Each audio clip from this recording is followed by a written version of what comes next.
buenas noches. Soy el doctor José Antonio López Ríos, médico pediatra intensivista.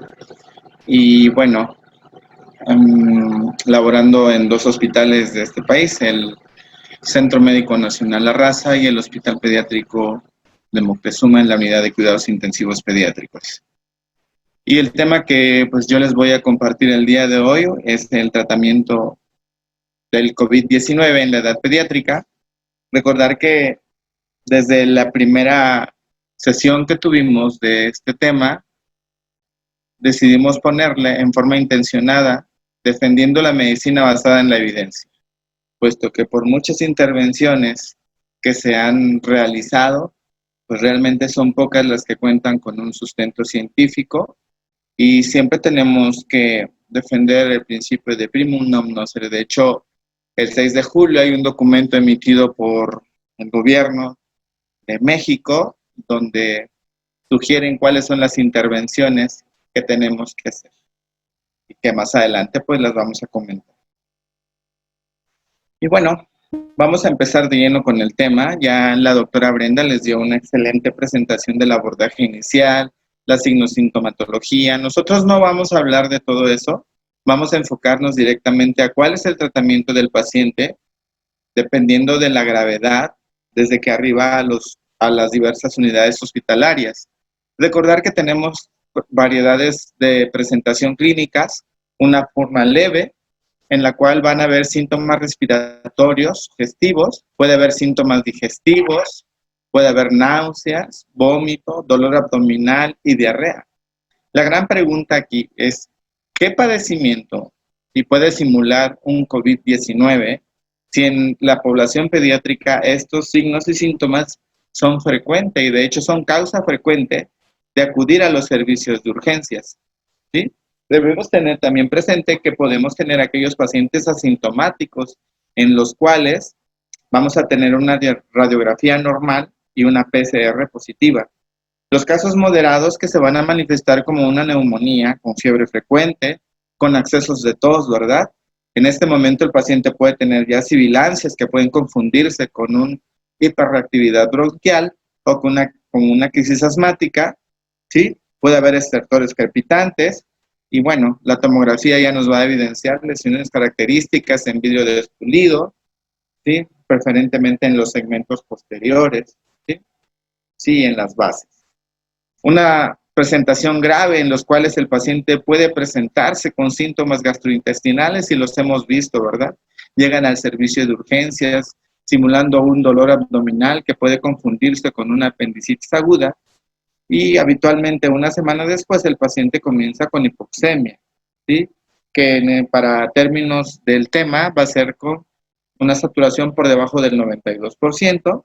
Y tenemos aquel paciente crítico que llega con datos de dificultad respiratoria aguda, grave, con datos de choque, con datos de una encefalopatía, con datos de lesión miocárdica en caso de un PIN, una falla orgánica múltiple o datos de coagulopatía. Son pacientes que llegan muy graves al servicio de urgencias y ameritan una intervención inmediata. Bien, desafortunadamente, como he comentado en otras sesiones, los datos en niños son limitados. ¿Sí? ¿Por qué? Porque desde un principio ellos han manifestado síntomas menos graves, pero hay excepciones, ¿verdad? Por ejemplo, en aquellos niños menores de 2 años, ¿sí? Las presentaciones pueden ser muy graves y va a depender de las condiciones clínicas subyacentes de cada paciente, ¿sí? Es decir, aquellos pacientes que tengan una comorbilidad como alguna enfermedad crónica, ¿sí? Como una hepatopatía, pacientes con inmunodeficiencias, pacientes con una enfermedad oncohematológica, pacientes con neoplasias, son pacientes más susceptibles. La transmisión vertical todavía no hay nada definido, hay muchos artículos, pero aún no hay nada bien definido. Y para los factores de riesgo pediátrico no hay suficientes datos, pero hemos tomado de los pacientes adultos datos traspolados que siguen siendo aplicables. Se dice que algunos niños inmunocomprometidos son los que van a estar más susceptibles y algunos otros factores implicados como la obesidad, la diabetes mellitus, la hipertensión arterial sistémica, ¿sí? Y bueno, como comentaba, no hay datos suficientes que nos digan, estos son los pacientes en riesgo, por tanto hay que protegernos. Pero les puedo comentar que la mayoría, todos los pacientes que hasta ahorita han ingresado con COVID y desarrollan enfermedad grave, son pacientes con comorbilidad. De 20 pacientes, 19 tienen alguna comorbilidad. ¿Sí? Es raro que un paciente sano desarrolle COVID. Y bueno, en cuanto a las recomendaciones, mediante surjan datos, vamos a ir adecuando, ¿sí?, los tratamientos, como vamos a ver más adelante. Y bueno, y entrando de lleno, ¿cómo vamos a manejar las enfermedades dependiendo de los escenarios? Bueno, hay una infección leve no complicada en la cual el paciente va a presentar fiebre, tos, congestión nasal. Los típicos niños que llegan a un cuadro de infección respiratoria aguda. ¿Sí? Es muy importante que nosotros sepamos traducir esta signosintomatología en el paciente. Habitualmente, si encontramos a un paciente lactante con llanto, irritabilidad, podemos intuir que posiblemente tiene cefalea, que tiene malestar general, que posiblemente tiene fiebre antes de que hayamos tomado signos vitales, ¿verdad? Se presentan así, inquietos, molestos, irritables, ¿sí?, intolerantes prácticamente. Algunos pacientes, ¿sí?, en esta situación únicamente van a necesitar pues medidas de soporte o medidas o cuidados generales en casa. Es decir, paracetamol de 10 a 15 miligramos kilogramos dosis.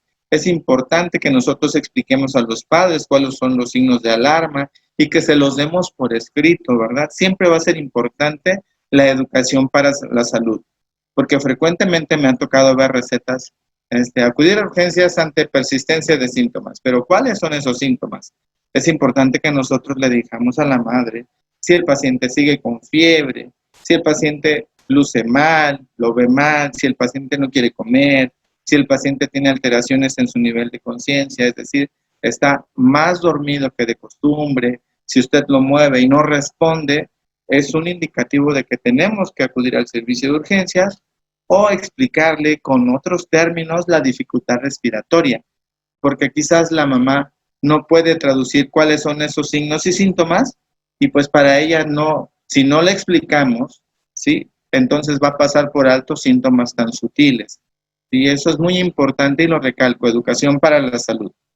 Una infección leve de vías respiratorias bajas, que equivale a una neumonía leve de la OMS, bueno, es aquella condición clínica en la cual el paciente va a presentar ya accesos de tos, la dificultad respiratoria va a ser leve, va a haber datos de polipnea. En menores de 2 meses, la frecuencia puede estar por arriba de 60, en el lactante mayor a 50, en el paciente preescolar mayor a 40, pero aún así el paciente todavía va a presentar una saturación mayor al 92% y la fiebre puede o no ser un síntoma o un signo presente. El paciente, como podemos ver, va a presentar dificultad, puede tener datos de tiraje intercostal o dificultad respiratoria leve, ¿sí? ¿Cuál va a ser el tratamiento que vamos a dar en estos escenarios? Bueno, igual, educación para la salud, medidas generales, medidas específicas, dependiendo de la afección que tenga el paciente en ese momento.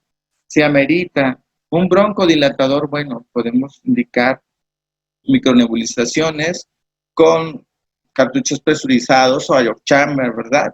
Principalmente, y mantener al paciente en un cuarto aislado. ¿Por qué? Porque pues él puede ser un paciente que pueda contagiar a sus demás familiares, ¿sí? El paracetamol a dosis pediátricas, a dosis terapéuticas, ¿sí? Y de acuerdo a la presentación podemos iniciar antibióticos de acuerdo a la condición clínica del paciente, ¿sí? El que un paciente amerite terapia antimicrobiana, no es necesario que lo hospitalicemos. ¿Sí? Creo que hay medicamentos, como dicen las guías, que podemos dar en forma ambulatoria, ¿sí? En el caso de un paciente con neumonía grave, ya presentar tos, la dificultad respiratoria va a ser más evidente, ¿sí? Y en este sentido, en este escenario, el paciente ya va a tener saturaciones menores del 92% y la fiebre puede o no estar presente. El tratamiento, ¿sí?, va a ser igual medidas generales, educación para la salud, ya son medidas un poquito más específicas, En este caso, si el paciente tiene una saturación menor al 92%, tiene datos de dificultad respiratoria, podríamos, de acuerdo a eso, indicar hospitalización. Y obviamente con todas las medidas. Y más adelante hablaremos del lopinavir, ritonavir, valorar iniciar antibióticos de acuerdo a la evolución, que más adelante voy a decir cuál es el de elección en la edad pediátrica. Y bueno, el problema radica en aquellos pacientes que se presenten así al servicio de urgencias. Pacientes que ingresen con dificultad respiratoria. Si podemos ver, es un paciente que tiene tiraje, disociación, CV cianótico. Y vemos del lado derecho, ¿sí?, de la pantalla mía, a la izquierda de ustedes, ¿sí?, una taquicardia de 197, una saturación desde el 85%, ¿sí? Y vean la condición neurológica del paciente. Está nubilado, está cianótico, tiene aleteo nasal, tiene pobre respuesta a estímulos. Esto es un dato de gravedad inminente y por tanto es intubación endotraqueal. Porque recordar que el paciente pediátrico tiene un cerebro que es metabólicamente más activo que el paciente adulto. Por tanto, cuando un paciente pediátrico a su arribo al servicio de urgencias tiene datos neurológicos como alteraciones en el sensorio, traduce hipoxia prolongada. Por tanto, tenemos que intervenir inmediatamente. De lo contrario, la evolución del paciente va a ser tórpida. Recordar que tampoco tenemos que ser héroes. En estos escenarios, primero el equipo tiene que estar listo con todo el equipo de protección, como dictan las guías actualmente, para abordar a este tipo de pacientes. Recordar que primero somos nosotros como equipo, después nosotros y al final nosotros, ¿sí? Si estamos completamente listos, podemos entrar a trabajar con nuestro paciente. ¿Ok? Entonces, ¿cómo se presentan estos pacientes? Con un PARS, con sepsis o con datos de choque séptico, ¿sí? Pueden tener dificultad respiratoria, cianosis central, saturación menor al 92 y en pacientes prematuros pueden ser hasta menor del 90%. La dificultad respiratoria ya va a ser severa, hay retracción, quejido, ¿sí? Y el paciente ya tiene alteraciones en el estado de conciencia. Otros signos y síntomas que puede presentar son retracciones torácicas importantes, la polipnea va a ser más marcada, mayor en 70, en menores de 1 año, en mayores de 50, en mayores de 1 año. La gasometría arterial, vamos a tener hipoxemia, hipercapnia, pero traducido con todo lo demás, es un indicativo para que nosotros intubemos al paciente, ¿sí? Obviamente, si tenemos otros dispositivos, como más adelante vamos a ver, sería también una alternativa y que quizás mejoraría el pronóstico de muchos pacientes. Bueno, ¿cuál es el tratamiento? Ingresar a la unidad de cuidados intensivos para manejo multidisciplinario. Recordar que estos pacientes no llegan a la terapia intensiva.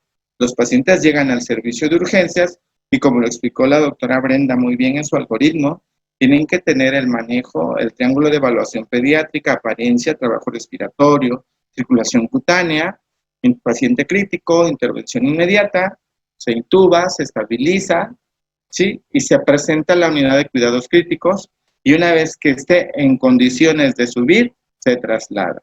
Por favor, es muy importante que aunque sea un traslado intrahospitalario, el paciente se traslade en condiciones óptimas.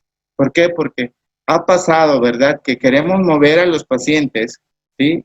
Y no tenemos un proceso de movilizar pacientes en forma adecuada. ¿Y qué pasa? El paciente llega en paro a la unidad de cuidados críticos y fallece. Entonces es muy importante que, aunque sea un traslado del primero al séptimo piso, del primero al segundo piso, se haga en las condiciones óptimas por seguridad del paciente.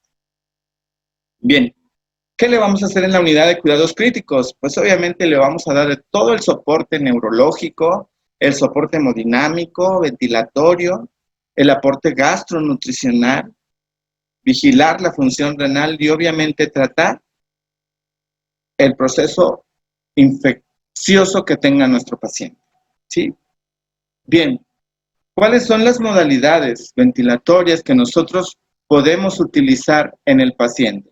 Bueno, existe un dispositivo que se llaman cánulas de alto flujo, las cuales tienen como propósito proporcionar oxígeno a un flujo superior al convencional en las vías aéreas del paciente en forma no invasiva. Tienen una interfase que entrega grandes cantidades de flujo, ¿sí? Y esto evita la ventilación en los pacientes y es una alternativa excelente. No es una ventilación no invasiva, ¿sí? Porque las cánulas de alto flujo van a ocluir un 50% de las narinas del paciente, en contraste con la ventilación no invasiva, que te van a ocluir hasta un 80%, ¿sí?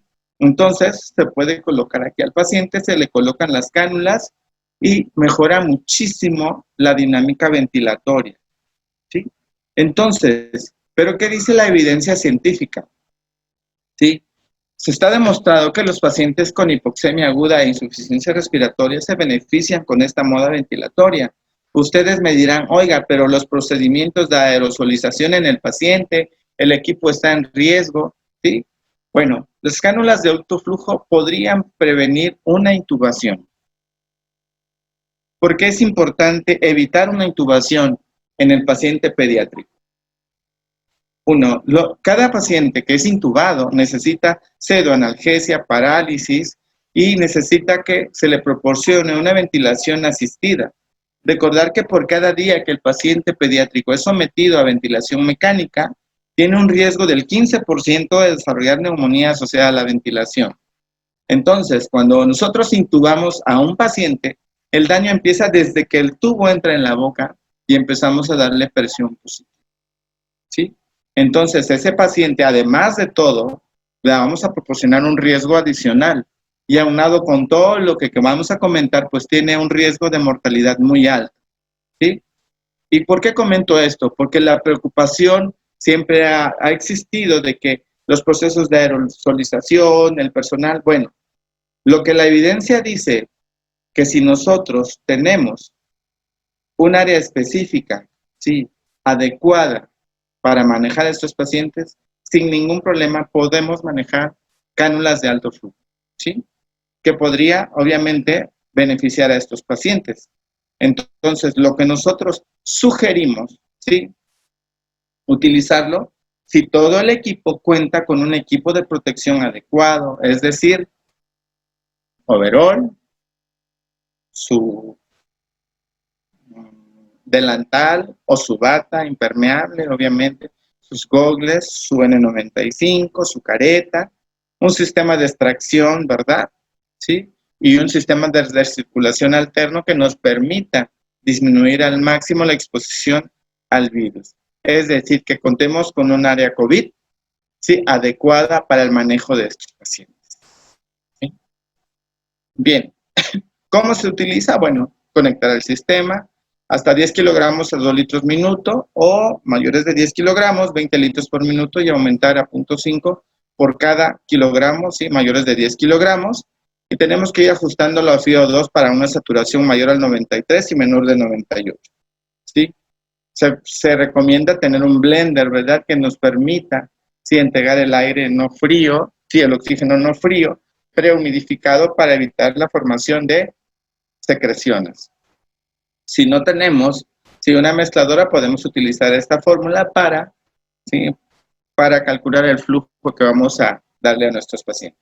Es importante que una vez que nosotros sometamos al paciente a esta moda ventilatoria, registrar la hora de conexión y los parámetros iniciales de la cánula de alto flujo, registrar cuáles son los signos vitales a los 30 y a los 60 minutos, ¿sí? Y evaluar a los 15 minutos y aumentar el flujo si no obtenemos metas. Algo muy importante que nosotros tenemos que tomar en cuenta es que el periodo crítico en el cual el paciente puede fracasar son los primeros 90 minutos, ¿sí? Y en este momento, ¿cuáles son los datos que nos van a indicar que el paciente no responde? Bueno, si requiere oxígeno más del 50% para mantener una saturación mayor al 93%, que el paciente tenga alteraciones en su dinámica respiratoria, por ejemplo, comience a hacer apneas, ¿sí? Comience a tener datos de bajo gasto, que tenga falla de otros órganos, que tenga un síndrome de fuga aérea o cualquier criterio de exclusión que aparezca dentro de la evolución, que el paciente luzca mal, sea anótico, que sus condiciones neurológicas se deterioren. Todos esos criterios son criterios de fracaso y por tanto tenemos que modificar nuestra estrategia, ¿sí? Bien, ¿cuáles son las contraindicaciones de la oxigenoterapia de alto flujo? Que tengamos acidosis en los gases arteriales y si el paciente no tiene una línea arterial o es de difícil acceso, una gasometría venosa. Que tengamos una hipercapnia mayor a 55 milímetros de mercurio. Constantemente nosotros encontramos que dicen aguántalo. Tienes una PCO2 de 60, 65, pero un pH de 7,32, dices aguántalo. Pero al aguantar al paciente es someterlo a un riesgo adicional, ¿sí? Por tanto, si tú intervienes prontamente, quizás puedas mejorar el pronóstico de tu paciente.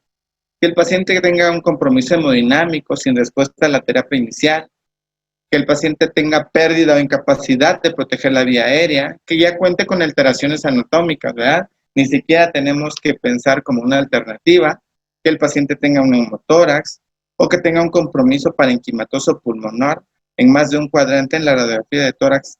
¿Sí? Esos son criterios de no utilizar cánulas de alto flujo. Sí. Bien. Es importante recordar que las cánulas de alto flujo no es una ventilación no invasiva, ¿sí? Es un sistema abierto, por tanto, siempre ha existido el temor de generar aerosoles, sí, que solo nos va a ocluir el 50%. Otra modalidad ventilatoria es la ventilación no invasiva, que es una moda ventilatoria ampliamente aceptada y utilizada en la práctica clínica pediátrica, ¿sí?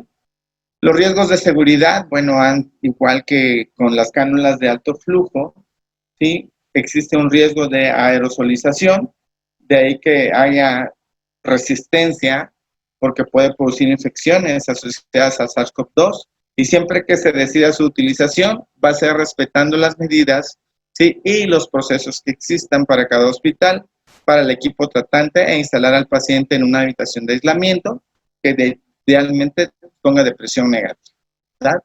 No estamos diciendo que no se puede utilizar con estas recomendaciones que acabo de dar.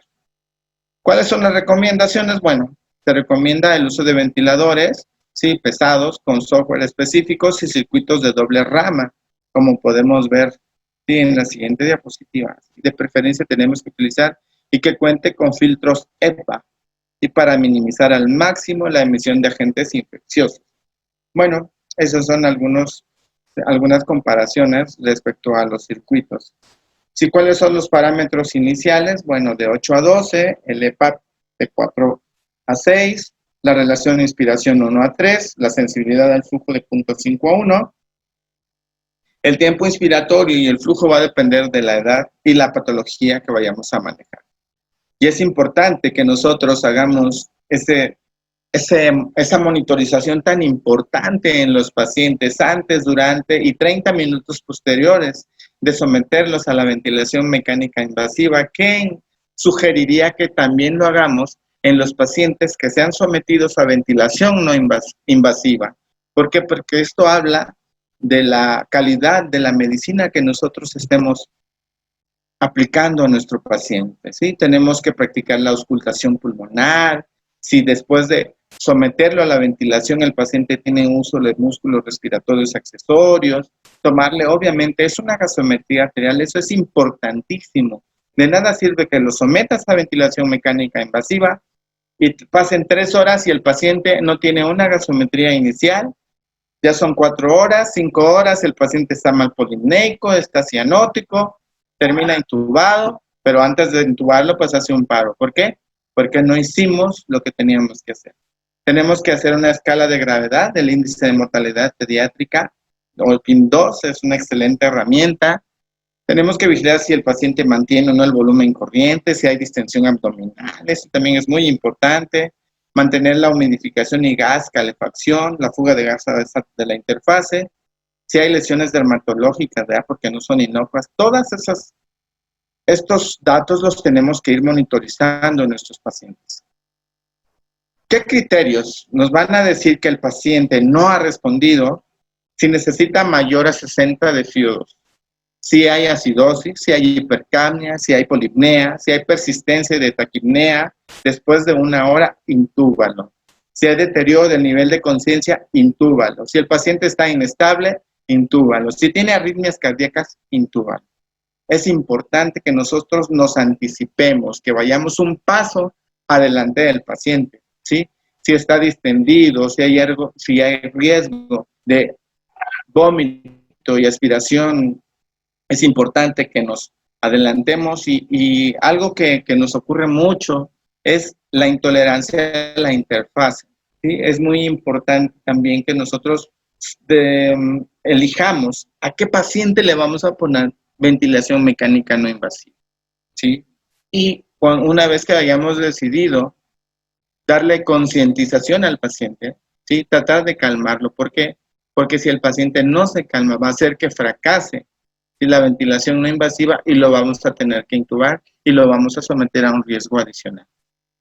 Otros criterios: empeoramiento del proceso fisiopatológico, que el paciente no coopere, como comentaba hace un momento, sí, que los dispositivos o adaptadores sean inapropiados, nos pasa frecuentemente, ¿verdad? O está muy grande o está muy chico, que el paciente tenga una obstrucción nasal, un sangrado previo, que tenga un tamponamiento, sí, que no tenga reflejos protectores de la vía aérea y que tengamos una escala de mortalidad pediátrica muy alta, es decir, un riesgo de mortalidad elevado. Cuidado, intúbalo, protégelo, anticípate a los eventos. Bien, y bueno, la ventilación mecánica invasiva es otra de las estrategias, una herramienta fundamental en el manejo de pacientes con COVID-19 que desarrollen insuficiencia respiratoria grave.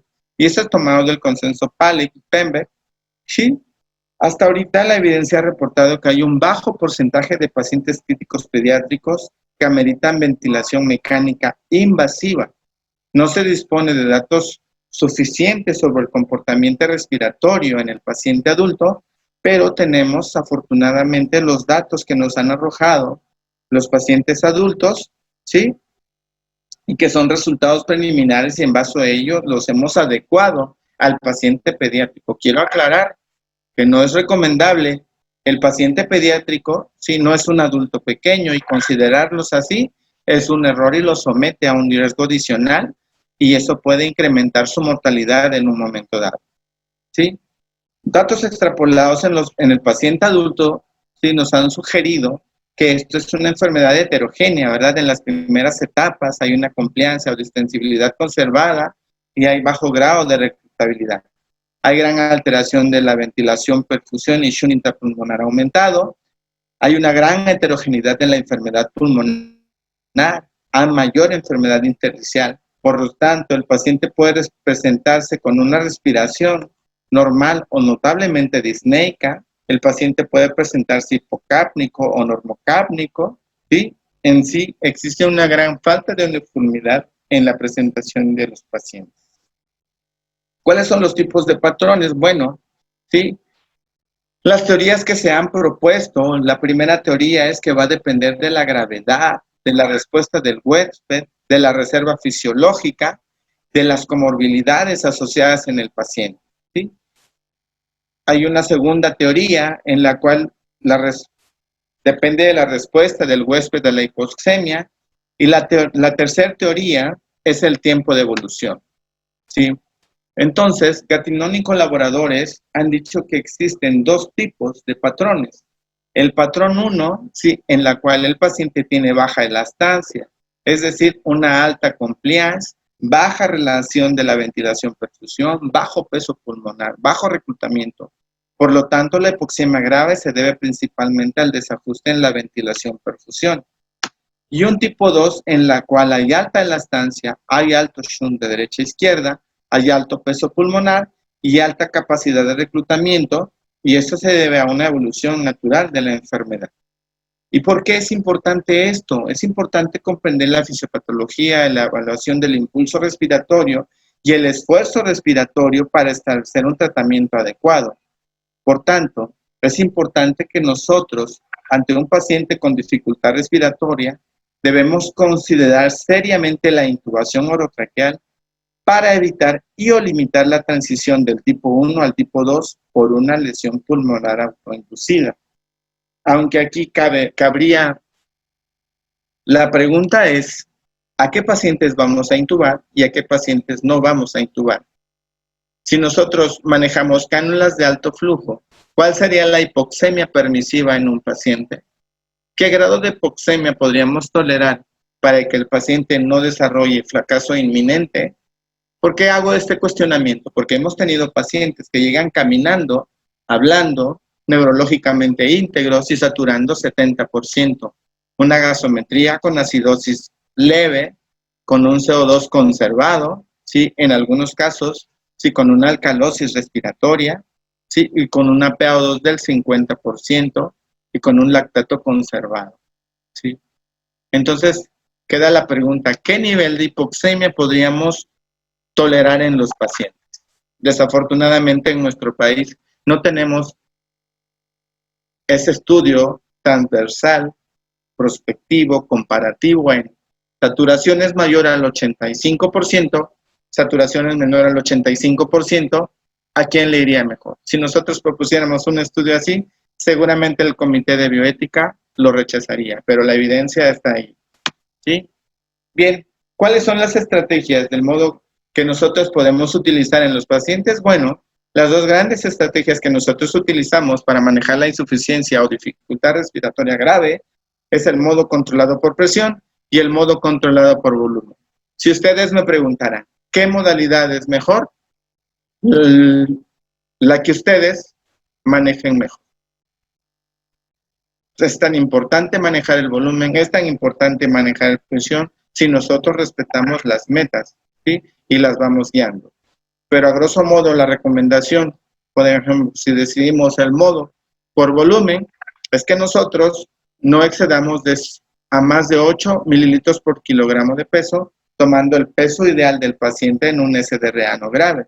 PALIC recomienda que para limitar el daño pulmonar severo, programemos un volumen de 3 a 6 mililitros por kilo y permitamos la hipercapnia permisiva, ¿sí? Tolerar valores de CO2 si el pH se encuentra en 7.15, obviamente 7.30 si no hay contraindicaciones. Estoy hablando del paciente que tiene una patología pulmonar per se, que no tiene un traumatismo con encefálico agregado, un estado epiléptico y edema cerebral severo agregado. ¿Por qué? Porque en estas condiciones tenemos que ser muy estrictos en mantener el CO2 entre 32 y 54 milímetros de mercurio para evitar vasoconstricción o vasodilatación cerebral, que en ambos escenarios nos puedan provocar edema cerebral, hipertensión intracraneana y el riesgo de inmersión, ¿sí? Es muy importante eso, ¿sí? Bien, si nosotros decidimos el modo controlado por presión, bueno, si nosotros elegimos eso, mantener una presión meseta menor a 28 centímetros de agua, permisibles hasta 32 centímetros de agua si hay mayor elastancia, de preferencia un tubo endotraqueal sin manguito o sin globo, o desinflar el globo para limitar la presión y minimizar la distensión alveolar. Algunos estudios nos han reportado, y lo apoyo al 100%, que a menor presión, menor mortalidad y días sin ventilación mecánica, por lo que acabamos de comentar. Cada día, 15% de neumonía asociada a la ventilación. Y existe una fuerte tendencia al uso de un famoso esquema de esteroides, ¿sí? Y bloqueadores neuromusculares. Cuando usamos nosotros bloqueadores neuromusculares con esteroides, provocamos una miopatía en el paciente crítico. Y si de por sí ya tiene neumonía asociada a la ventilación, ese paciente va a tardar demasiado en retirarse de la ventilación, ¿sí? Y en algunos casos terminan con traqueostomía, con síndrome de fuga aérea. Entonces es muy importante. En lo personal, no utilizo bloqueadores neuromusculares. Está demostrado que una sola dosis de un bloqueador neuromuscular puede inducir atrofia del músculo diafragmático, que es el más importante si hablamos de la fisiología respiratoria, y es nuestro órgano de esperanza en un paciente que vamos a retirar de la ventilación. Si tengo atrofiado ese músculo diafragmático, no voy a poder extubar a mi paciente, ¿sí? Es recordar que la fisiología y el riesgo son diferentes en los pacientes adultos. Y esto lo he dicho en N cantidad de presentaciones. Todas las intervenciones deben ser al menor costo de sistemas orgánicos de nuestro paciente. Constantemente hacemos intervenciones, subimos aminas, subimos volumen. Mi paciente está acidótico, Si tengo un pH de 7,15, está acidótico, súbele PIM, súbele PEP, neumotórax de tensión, doble sonda enopleural, ya tengo una gasometría en equilibrio. Entonces es muy importante que nosotros valoremos esa parte, de que todas las intervenciones tienen que ser al menor costo fisiológico. Si con una hipercapnia permisiva, si con una hipoxemia controlada, tienes marcadores de hipoxia controlados, no necesitas darle más presión a tu paciente, ¿sí? Con una hipercapnia permisiva, pH de 7,15, 7,20, CO2 de 50, de 60, mientras tu pH no se modifique, tu PaO2 50, 60, marcadores de hipoxemia están controlados, sin déficit de base, lactato normal, no pasa nada, podemos continuar con la misma estrategia, ¿sí? Es muy importante, sí, que nosotros cuando decidamos la modalidad que nosotros decidamos, si decidimos modo controlado por presión, esto va a estar en función de los riesgos y jamás buscar gasometrías normales, ¿sí? Recordar que tienes un pulmón dañado, un pulmón prácticamente con mucha respuesta inflamatoria, ¿sí? Entonces, con un pH de 7,15 es excelente que lo tengas, si estás dentro de metas, ¿sí? Si no la has alcanzado y ameritas subirle presión para llegar a 7,15, hazlo cuidando siempre no provocar un barotrauma, ¿sí? Eso es muy importante. Hipercapnia permisiva, hipoxemia controlada, ¿sí? Recordar que los objetivos van a variar entre los mismos pacientes, ¿sí? A través del tiempo. Y bueno, les quiero poner esta imagen del mismo paciente, ¿sí? Su paciente con un CRA severo en la unidad de cuidados críticos. Tenemos que nosotros aprender a interpretar estos bucles. Esta es la curva de presión-volumen. Es el mismo paciente, pero quiero que vean qué Pimax tenemos en este paciente. Aquí tenemos una Pimax de 36, tenemos una presión control de 23, ¿sí? Tenemos un PEP de 11, ¿sí? Y obviamente no estamos en metas. En este paciente en particular, ¿sí? Sí quiero comentar que en este paciente en particular, ¿sí? La pendiente se hace muy horizontal cuando estamos ante un pulmón rígido, cuya capacidad ventilatoria, compliance, se está casi perdiendo, ¿sí? Entonces, es muy importante que nosotros, ¿sí? Aprendamos a traducir este bucle, ¿sí? Que muestro en esta diapositiva. Del lado contrario, el mismo paciente, si nosotros implementamos o vamos dirigiendo nuestro manejo a estrategias de ventilación con protección pulmonar, vean, al bajar gradualmente la presión, ¿sí? Como la pendiente se va haciendo más vertical,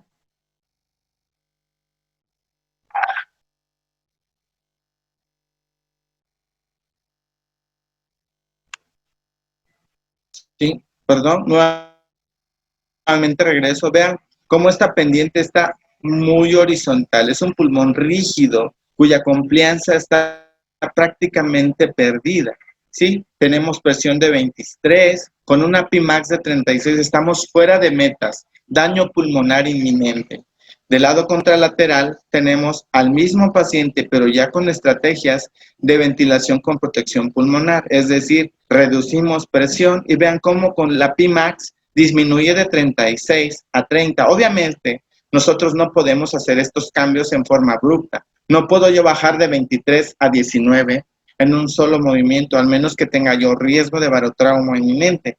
Pero la disminución es gradual y vean cómo la curva de presión-volumen se va haciendo más vertical. Sí, la presión media de 18 disminuye a 16, el volumen también disminuye de 216 a 182, mantenemos frecuencia y si se dan cuenta en la transparencia aquí, el PEP ni siquiera lo toco. Continuamos con el mismo PEP. Es el último parámetro que tengo que yo modificar en mi paciente, ¿sí? Entonces es muy importante que nosotros guiemos nuestro panel, ¿sí?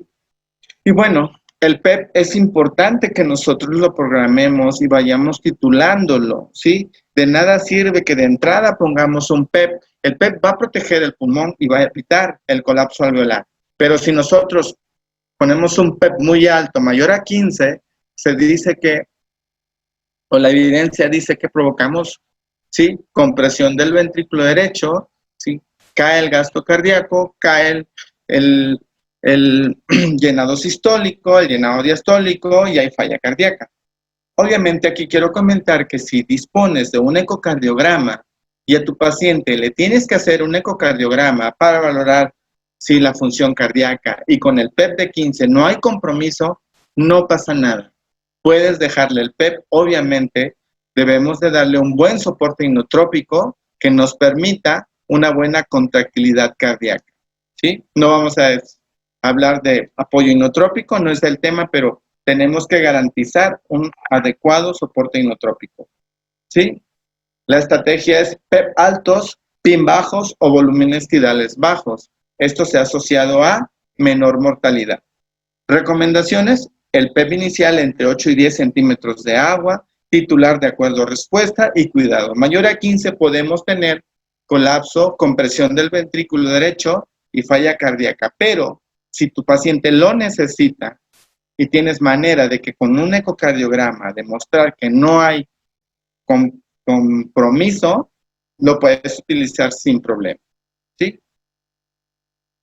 Alta frecuencia oscilatoria. Bueno, esta modalidad en lo personal es una modalidad que me encanta utilizarla. De hecho, en alguna ocasión, si Dios nos da vida, quiero hacer un estudio transversal, prospectivo, comparativo, en la cual compare la ventilación de alta frecuencia como terapéutica inicial en los pacientes con SDRA severo, ¿sí?, y la ventilación mecánica convencional, ¿sí? Seguramente ya tengo el resultado, ¿sí?, y la mortalidad disminuiría, y es lo que queremos al implementar alguna estrategia, ¿sí? Pero no hablaremos en SDRA ahorita, nos enfocaremos a COVID. Existe una fuerte renuencia al uso de esta modalidad. ¿Por qué? Porque no hay evidencia, y hasta ahorita no hay evidencia, y en un año tampoco va a haber evidencia. Pero si nosotros tenemos un lugar específico, un área COVID que tienes un sistema de extracción, un flujo de aire alterno, equipo de protección personal y tu paciente tiene síndrome de fuga aérea, tienes PIM de 40 y una mejora, pásalo a alta frecuencia. ¿Por qué? De lo contrario, se va a morir. Y los digo ahí tajantemente. ¿Por qué? Porque acuérdense que nuestro cuerpo necesita oxígeno y glucosa. Si no tenemos oxígeno y glucosa, no hay glucólisis, no hay moléculas de ATP, hay deuda tisular, fracaso multiorgánico y el paciente fallece. Entonces, si no hay manera de que nosotros demos esta terapia, bueno, mételo a ECMO, pero no tenemos ECMO. Sí, bueno, sí tenemos, pero es difícil a veces conseguir. Entonces, si nosotros tenemos esta alternativa, utilízala. ¿Tienes EPP? Úsalo. ¿Tienes equipo? ¿Tienes un área específica? Utilízalo. ¿Sí? Y si tú tienes un índice de oxigenación mayor a 12, si tú tienes un índice de Kirby menor a 100 desde que ingresa tu paciente y tienes cómo manejarlo, maneja alta frecuencia. Le va a ir mejor a tu paciente, ¿sí? Bien. En cuanto al aporte hídrico, bueno, existe una fuerte renuencia a cómo manejamos el aporte hídrico en la edad pediátrica, ¿sí? Voy a comentar algo que bueno, se da en otros cursos, que es, anteriormente el cálculo del aporte hídrico en pediatría se calculaba de 150 a 180 en menores de 10 kilos, y en el paciente adulto, sí, o perdón, en el paciente mayor de 10 kilos de 1500 o de 1200 a 1800. El problema es que cuando dábamos este tipo de esquemas son soluciones hipotónicas y la hiponatremia se asocia a una mayor mortalidad en los pacientes.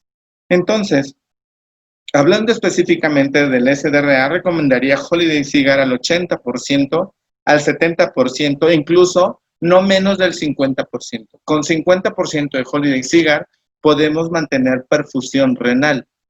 ¿Por qué comento esto? Porque si nosotros damos grandes volúmenes, vamos a sobrecargar el pulmón, vamos a provocar mayor dificultad para un adecuado intercambio en la membrana alveolo-capilar. Por tanto, el paciente va a tener pobre respuesta.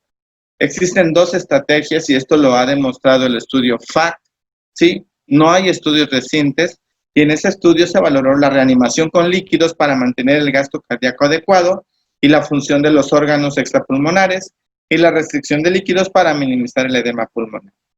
El ensayo aleatorizado multicéntrico de tratamientos y fluidos y catéteres FACT, que comparó estrategias conservadoras contra liberales, demostró que el enfoque conservador es mejor. Por tanto, líquidos al 80 al 70% son más que suficiente para el paciente pediátrico con SDRA, incluyendo sangre, incluyendo terapia transfusional, incluyendo infusiones. No son 70% más lo demás, porque vamos a quedar en 120%. No, tenemos que garantizar que con todas las infusiones, la terapia transfusional y todo lo demás que necesite, medicamentos, etcétera, ¿sí?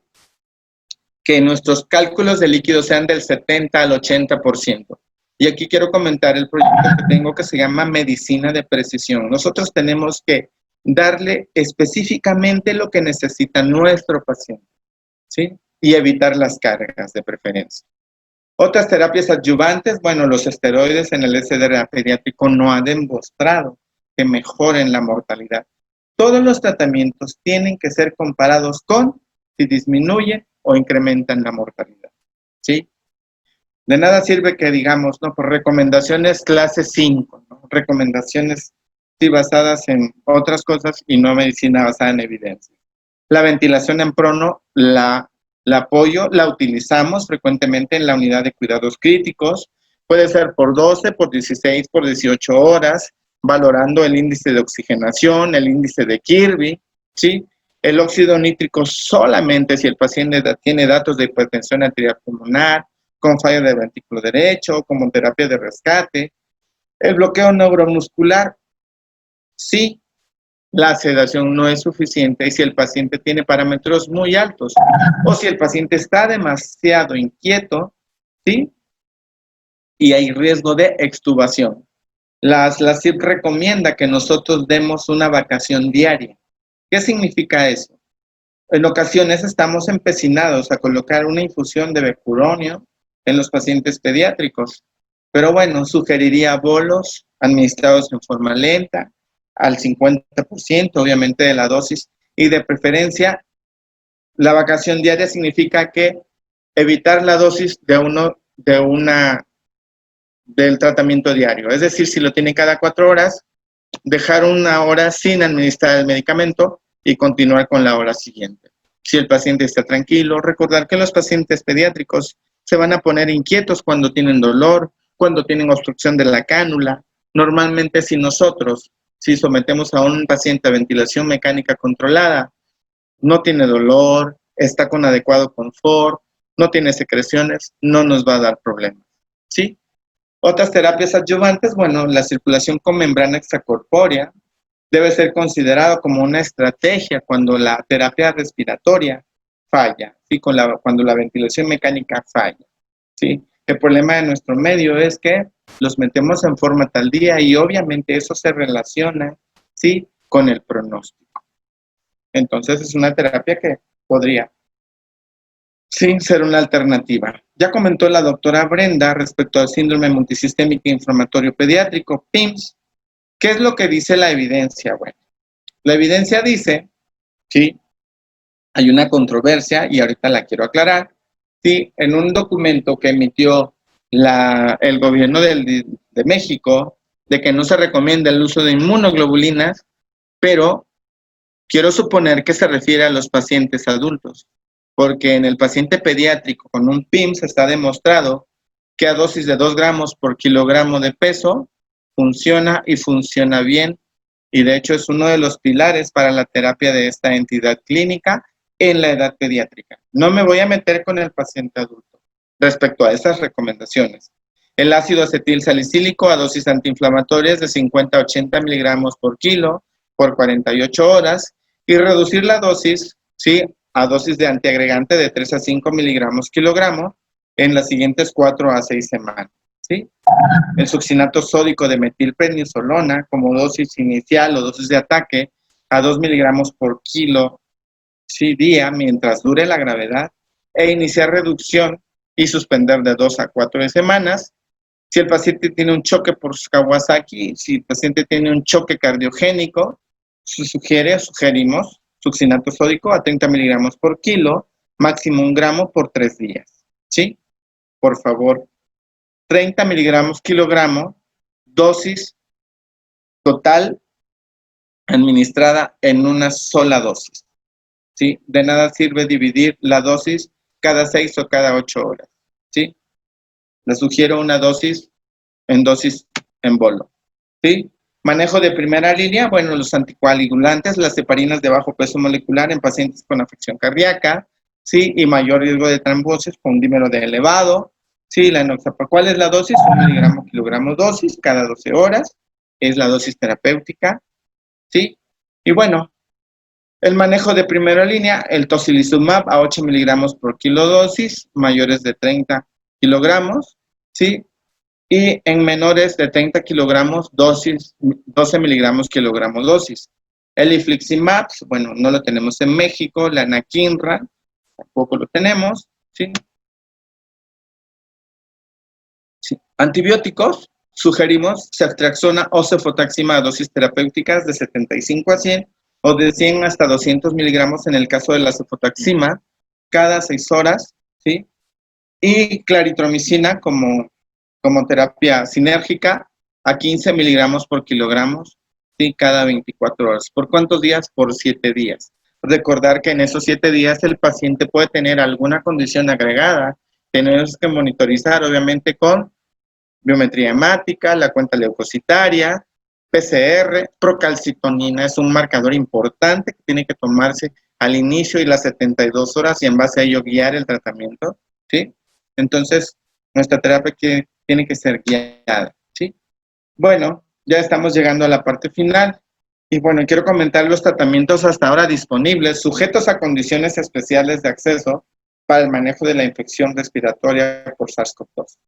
El panel de expertos recomienda el agente antiviral Remdesivir, ¿sí? Solo como estudios aleatorizados controlados en ensayos clínicos. Únicamente, hasta ahorita no está aprobado, ¿sí? Únicamente para ensayos clínicos, ¿sí?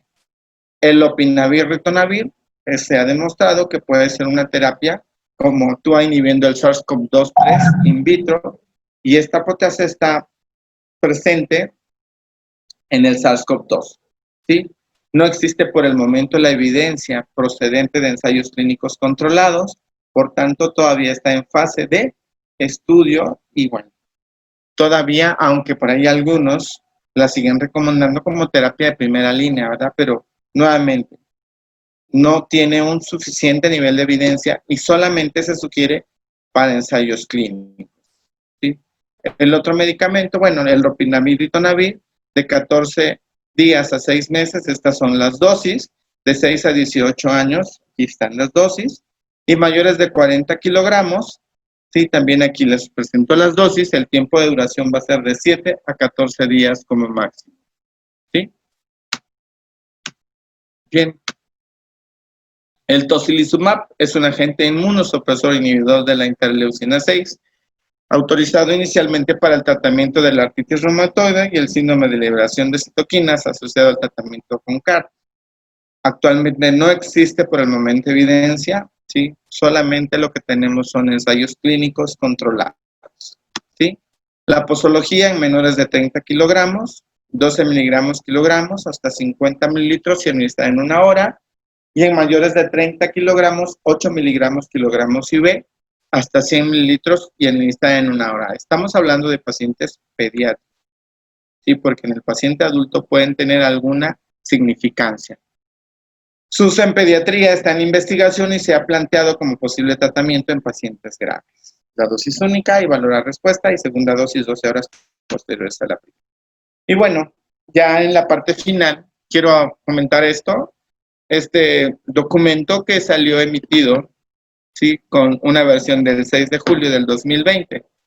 Ya habíamos comentado toda la discrepancia que existía respecto a todas las intervenciones que se estaban realizando en los pacientes.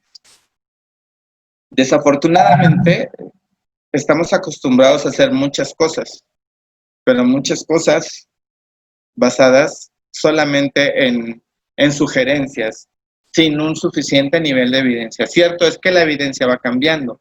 Sin embargo, desde un principio no eran recomendaciones que estuvieran sustentadas, ¿sí?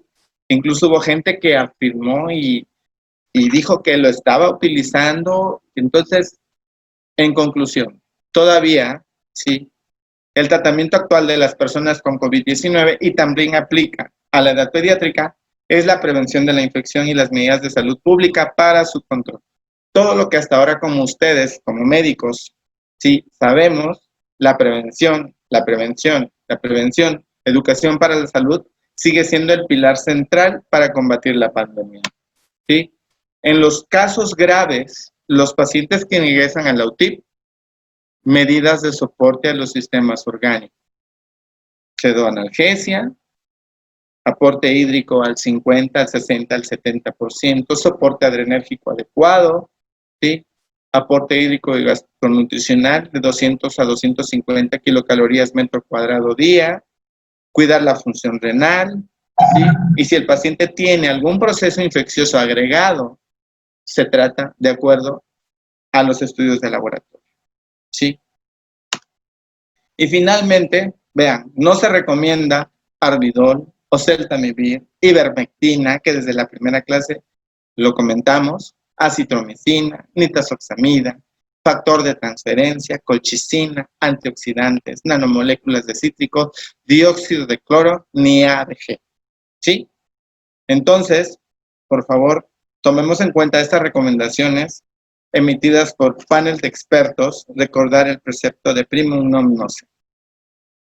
Y mi comentario final es, todavía tenemos que aprender mucho, mucho, mucho de esta pandemia. Nos está dejando, créanme, cada día aprendemos más. Cada día nos sentimos más seguros conforme nosotros vamos aprendiendo más de cómo manejarla, conforme vamos aprendiendo más de cómo abordarla, conforme nosotros vamos aprendiendo más de cómo diagnosticarla, ¿sí? Eso nos va dando seguridad y soporte al equipo médico, al equipo interdisciplinario, ¿sí? En la unidad de cuidados críticos y en el servicio de urgencias. ¿Por qué?